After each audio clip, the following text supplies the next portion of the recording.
We will guide you through how to make shorts on Clipchamp. Quick disclaimer, skipping this single step will affect your final result. So you need to follow this step-by-step guide carefully.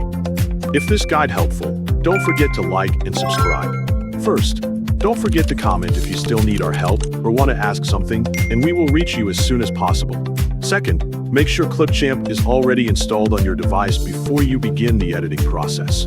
Double-click the Clipchamp application to open it on your computer. Once the application is open, click the Create a New Video button to create your project and enter the editing workspace.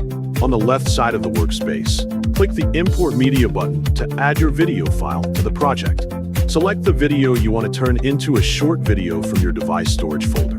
After selecting the file, click the Open button to continue with your video editing process in Clipchamp. Once the video is imported successfully into My Media, continue to the next step. Drag and drop the imported video from My Media onto the timeline at the bottom of the workspace.